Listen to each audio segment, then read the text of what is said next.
Welcome back welcome back. तो चलिए अब हम अपने सेकंड टेस्ट की तरफ बढ़ते हैं, जो है न्यूमेरिकल डेटा टेस्ट।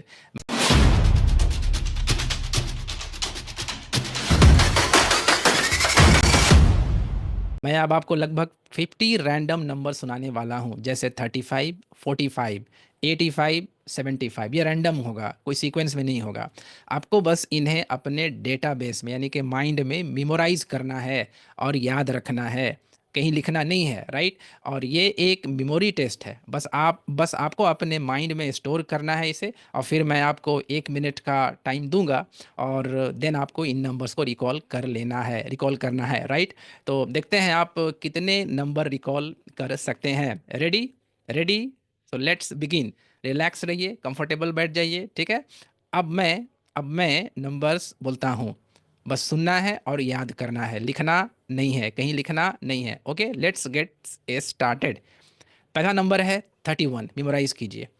अगला नंबर है 41, फिर है 59, उसके बाद 26, उसके बाद 53, फिर 58, और फिर 97, फिर है 93, उसके बाद 23, फिर है 84, उसके बाद 62, फिर 64 और 33, उसके बाद 83, फिर 27, फिर 95, और उसके बाद है 02, फिर 88, फिर है 41, उसके बाद 97, फिर 16, उसके बाद 93, और फिर है 99, उसके बाद 37, और लास्ट नंबर है 51।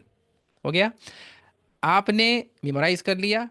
अब मैं 1 मिनट का टाइमर सेट करूंगा। आपको जितना हो सके नंबर रिकॉल करना है, सेम सीक्वेंस में आपको रिकॉल करना है, कोशिश करना है आपको सेम सीक्वेंस में, जैसे जैसे हम बोले वैसे वैसे आपको रिकॉल करना है, रैंडमली रिकॉल नहीं करना है। यहाँ पर रिस्ट्रिक्शन है, राइट। अगर आप रैंडम नंबर रिकॉल करते हैं तो ये गलत होगा, बट आपको सीक्वेंस के अकॉर्डिंग ही रिकॉल करना है। सीक्वेंस हमेशा 31, जो मेरा फर्स्ट आपका जो नंबर था, वहाँ से स्टार्ट करना है, ठीक है। चलिए, रेडी? मैं 1 मिनट का टाइमर आपको दे रहा हूँ, and your timer start now.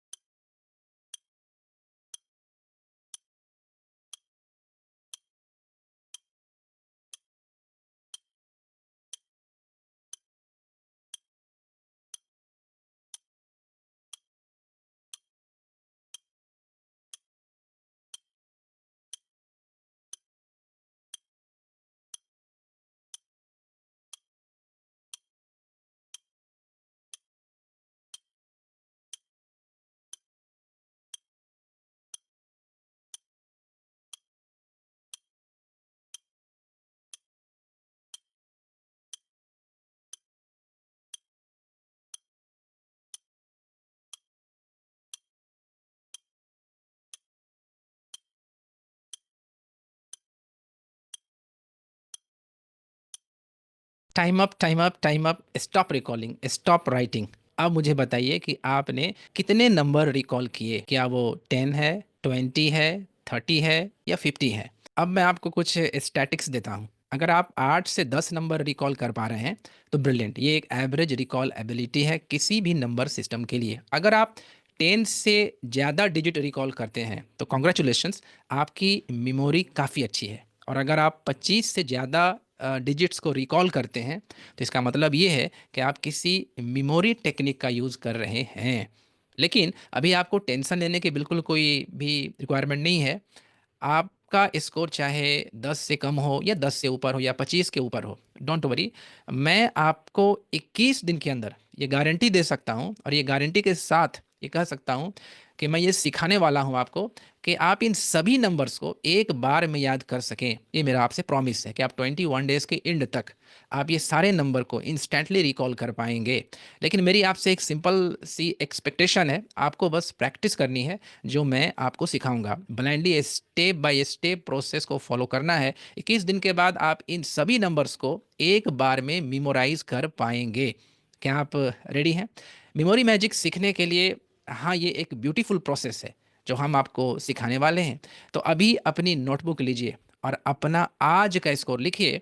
और जब 21 डेज़ का चैलेंज आप कंप्लीट करेंगे, आपका जब 21 डेज़ का चैलेंज कंप्लीट होगा, तब आप अपने डे 1 स्कोर और डे 21 स्कोर को, यानी कि 21 डेज़ के लास्ट में आफ्टर कंप्लीटिंग द कोर्स, आप दोनों के स्कोर को कंपेयर करेंगे। और कंपेयर करने के बाद आप देखेंगे कि आपके साथ मैजिक होगा। तो विद दिस जो मेरा मेमोराइजेशन टेस्ट है यहाँ पर फिनिश हुआ, यहाँ पर ख़त्म हुआ। All the best. अब मुझे उम्मीद है कि आप इस प्रोसेस को एंजॉय कर रहे हैं। जब आप लर्निंग को एंजॉय करते हैं तो आप रॉकेट की स्पीड से प्रोग्रेस करते हैं। आप याद रखिएगा, किसी भी प्रोसेस को आप अगर उसको लव करते हैं, ठीक है, आपको बस अभी प्रोग्रेस पर ध्यान देना है, रिजल्ट पर ध्यान आपको नहीं देना है। रिजल्ट आपको लास्ट में मिलेगा, बस अभी आपको कंसिस्टेंट रहना है और प्रोग्रेस पर ध्यान देना है, ठीक है। और ये जो हम जो टेस्ट लिए हैं, टेस्ट का मकसद यही है कि हम अभी आपके इनिशियल स्टेज को अभी हाईलाइट कर दिए, और फिर हम एंड में आपका प्रोग्रेस को दिखाएंगे कि आपको रिजल्ट मिला कि नहीं मिला। तो इसी के साथ keep learning and keep memorising. All the best. मैं आपसे अगले वीडियो में मिलता हूँ। Thank you so much. Take care. Love you.